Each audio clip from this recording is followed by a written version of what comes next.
10 years from now, the Revelation Territories. 65 South, Louisville. Narrator. The OL van sputters into Louisville, its engine smokier than B. Arthur's voice. The passengers push it the last quarter mile. This mutant land is abundant, but if you want a new carburetor, you gotta ask Too Fair one. Mechanic, you kids rode this pretty hard. She was running hot for a good 8 or 9 hours. Black woman, we have places to be. Mechanic, I bet. What I is supposed to be? Some kind of superheroes? Black woman, we call ourselves the Alpha Warriors. It's an homage. Narrator, bold. Naming yourself after Alpha Flight and the New Warriors? That'll thrill at least 6 fans. Mechanic, well, Alpha Warriors. The replacement's got to come from Mexico. Gonna take 6 to 8 days. Man with makeup, we don't have that much time. We'll walk. Narrator, the kids are hiding something beneath the bravado and so tight retro uniforms. Too Fair knows it. Too Fair, you'll best be careful out there. Real careful. Narrator, the kids don't seem worried about that warning. Maybe it's because the whole idea behind the Revelation Territories is that no mutant should ever worry about anything. They give half-hearted nods, then bypass OL, Highway 64, and instead head for the Red Cedars along Clear Fork River. The territories give mutants food, shelter, and more than you can shake a stick at. Guys, gibberish noises can be heard. Narrator, but some people, they need something else. Black woman, babbles. Babbles make gibberish noises. Narrator, just so you know, this term isn't indicative of any kind of babe, Pedro Pascal, talking piglet, or otherwise. I hope you didn't get your hopes up. If I had a guess, I'd say these guys can smell the Philadelphia on the kids, and that brought out all their ingrained resentment and spite. Man with makeup, fearless. Get behind me. Narrator, but you can't ask M to find out if I'm right. They don't even get to holler out some inbred, hill people name of a favorite cousin/sister before they attack. Revelation gives, but he also takes away, in this case, language and all ability to form words. The Warriors get into formation. Their fandom shines right through their bikini briefs, because they definitely watched some old Avengers vids when they were toddlers. They're like sidekicks, but, if their partners had no idea they existed. Magni is their Thor guy, complete with lightning bolts and Nordic cheekbones. Fantastica is the world's #1 and only Reed Richards fanatic, with the stretchy bendy powers that one must assume kept Sue Richards one happy lady. Kidman Thing is, well, honestly, that's the best superhero name I've ever heard, so the fact that he has plenty powers or something is second fiddle. And Fearless has all the blind of Daredevil, but none of the ninja stuff. She finds out quick that her mental powers ain't worth a stack of Darkhawk back issues against dudes with no minds left. It looks real bad for the Devil Girl. I mean, not to her, obviously. And then, saved by the awesome might and delightful innuendo of regular-size Kidman Thing. Magni, look around. We did it. We fought as fiercely as Odin in the Aesir, Vanir War. Warrior Kings born. We won. Kidman Thing. See, I told ya. We're X-Men material, baby. Original rebel flavor. Fantastica, agreed. Ms. Marvel is absolutely going to bring us onto the flotilla right away. Magni, 5 more days, and we'll be out from under Revelation's thumb forever. And then, so will all of Midgard. Narrator, and on that optimistic high note, I like to bring back the warning of our old pal Too Fair. Now, she didn't go so far as to yell, "It's a death curse," but she knew. Though it wasn't the backwoods babblers the multi-noggin mechanic was talking about. Nah, she was warning them about me. Wade Wilson. Deadpool makes gibberish noises. Deadpool. Narrating cue the CHH kill kill kill. Now, I know what you're thinking. You know me as a rascally merc with a mouth, a gun for hire with a heart of gold. And sure, maybe I'd blast a supervillain in the teeth with a shotgun every once in a while. But despite all the protesting, I'm actually a cheery puppy dog, always rolling over to show his belly and awkward genitalia. Deadpool is a good guy now, right?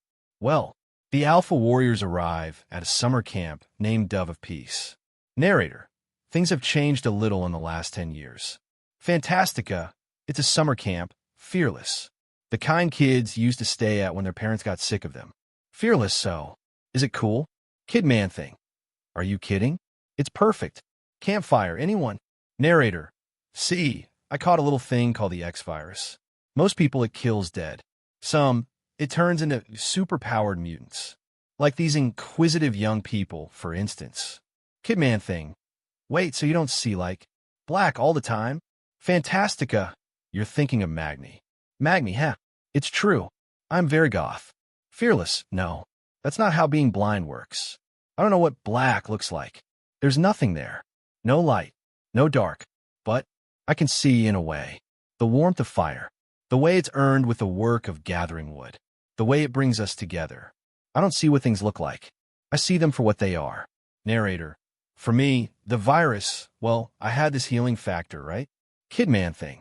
I see we've still got a lot of fruit left. Anybody? Magni. No more for me.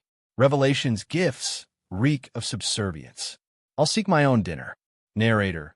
It was a gift from Department K when it tried to turn me into a new Weapon X. Fearless. You're going hunting for animals? Fantastico. Can I go? Magni. Someone should sit with Fearless. Kid man thing. It's cool. I'll stay. You go, fan. Narrator. And as these kids are about to find out, Fantastica. Thanks, baby. Kid man thing. I always feel bad eating plants anyway. Go get us a big one. Narrator. My healing factor and the X-Virus were a real bad cocktail. Like Jack and Diet Cola bad. Magni. Thor once ate the flesh of 2 whole bulls in one sitting. Fantastica. I'd be happy with the meat of 1 scrawny chipmunk. Magni. Mayhap that's your problem. You settle. What was that? Fantastica. Maybe what you heard, you jerk, was me unsettling. Magni kisses her. Fantastica. Aw, Magni. Oh, yes. Finally. Magni, my lady fair. Ever since Carrierville. Since we were kids, I just want you to know that I made this journey for you. Fantastica. Daryl. Shut the hell up and kiss me harder. Narrator. Like I was saying before I got interrupted by the sound of tights tightening. Daryl gets slashed from behind, and Fantastica is in shock after witnessing that. Narrator. The virus couldn't kill me all the way, but it couldn't mutate me all the way either. At least, not in any way helpful. It is revealed Deadpool did the deed. Narrator. But it could sure keep my healing factor busy. Now, most days, this sexy, cancer pustule-covered bod is trapped in a state between life and death. Limbo. And not the one you do while drunk at your cousin's wedding. Fantastica. Oh God, I'm stuck. I'm. Narrator. My body moves and acts completely on instinct. And even though my mind is totally active and, quite frankly, as charmingly clever as ever, Fantastica screams for help and flees. Narrator. It's just a passenger, riding the lightning, as my body reverts to the muscle memory of a merc and assassin, moving in shadows, silent. She begs for help, and Fearless answers telepathically. As Leo was trying to explain what happened and stuttering, Fearless stops her and tells her where Magni is. Narrator.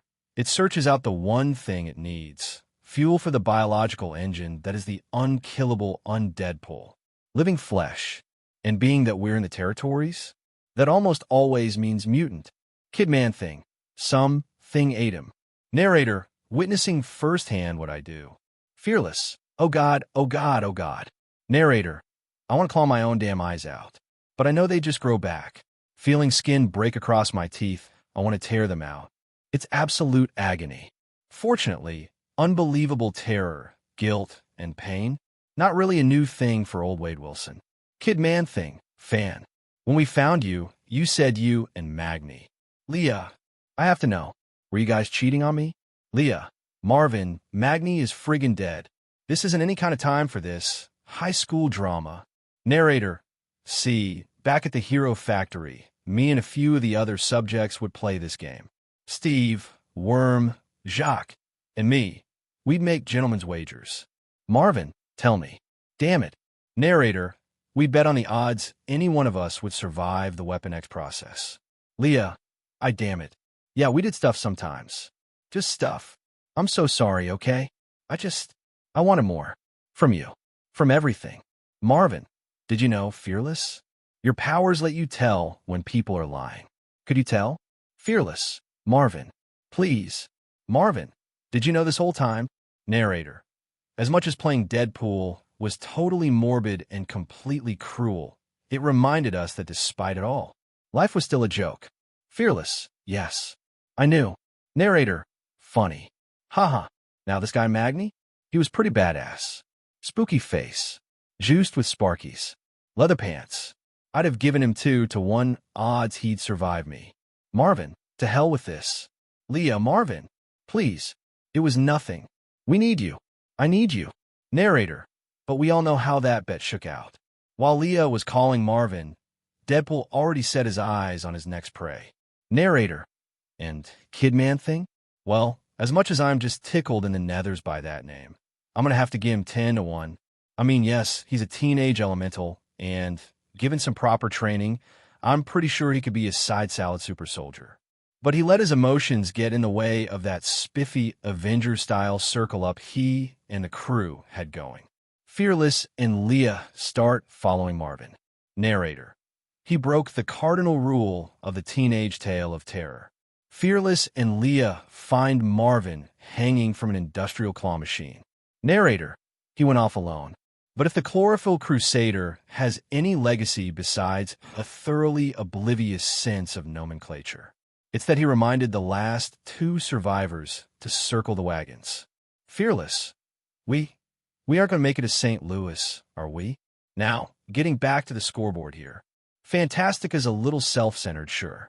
And everyone boos the bee who wants it all and gets a little on the side. But she's strong-willed like Captain America. Or Sia. Leah. Crap. Fearless. I don't listen. The question is, why would we survive all of that back in Philly? The Omega Kids and Revelation. If we weren't meant to make it to the flotilla? If we weren't destined to join the good guys? Fearless. Yeah. Okay, you're right. Narrator. And those stretching powers? Look, it's not the coolest set, but it's better than, I don't know, phasing. Loser's phase. Anyway, I'd give her 15-1 odds. I would, but unfortunately for her, my classic teleportation belt still works. Now, it's not at 100% on account of some damage it took back before Revelation went full-on dictator. So my body isn't doing any intercontinental trips or skipping to the head of the line at Old Country Buffet currently. Fearless. Fan? Fantastica? If this is a joke, it's not funny. Fan, where are you? Narrator. But you know that thing a good killer in the woods can do where they're not there one moment, and then they suddenly are? My teleport belt can do that. Fearless. You're mine, Leah. I can't feel you. Narrator. And so, Lil Devil-horned Fearless, who actually is not. I'm sorry, kid. Your odds are 900-1, because after all the talk of destinies and fates, the prophecies from space gods, the speeches from Daredevil or Spider-Man, or a screaming hobo on the bus, about how I was supposed to be a real hero someday, a savior, a messiah, a champion. The truth is, I just ended up a cannibal killer. I'm a weeping little voice, dragged shrieking along for a ride in an unstoppable assassin's tattered spandex. The truth is, I'd always wanted to be a mutant like Cyclops or Wolverine or Siren, able to overcome all these huge obstacles put in their way just because of what was in their genes. Or like Cable, my beloved half-robot, half-annoyed, aging, unmarried uncle, Nathan, who defies his own damn cursed body and the weight of his past. Since the moment I'd realized I was going to die, I'd wanted to be a mutant. But not like this. God, not like this. Deadpool strikes fearless. Narrator. Anyway, not to jump around here. I mean, it's me, but you know what was always the real fun part about the Deadpool? Finally, Deadpool grabs on a fearless, but lets her go. Narrator. Sometimes you were wrong. Deadpool, Woo Wade. My name is Wade. I'm not a monster. My body was running on automatic, okay? Just a machine. But now it's consumed enough. Look, the point is my mind is back, and I can control it. I'm driving. You can sense when people are lying, right? Here, listen. I want to help you get to St. Louis. I'll protect you. Fearless. I don't. Deadpool, please. Get up in my brain. Do your Daredevil lie detector thing. Am I lying to you in any way? Narrator. The territories are supposed to supply mutants with everything they need. Fearless. No. No, you aren't. Narrator. She needs me. And I need this. Deadpool. Sweet. But we need to move fast. Elsewhere. Deadpool. While our chances are still good. Cable. Professor. Record log. Codename. Deadpool. Wade Wilson. Merc with low morals and a high pain tolerance who can barely take care of himself, has intercepted the target. Codename. Fearless. Display log. Fearless. Real name. Angela Freoe. Age. 19. Place of birth. Silver Spring, Maryland, former USA. Powers. Telepathic with limited ability to read minds and detect mental activity. Potential to enhance/unleash mutant powers. The kid's gifted but naive. Undoubtedly valuable. Potentially an asset to a malevolent opposing force. She needs a better chance than Deadpool. She needs a mentor. A commander. Like Sam. Tabitha. Ron. She needs to be part of an all-new H-Force unit. Self, Cable, is ready for war. To be sequenced.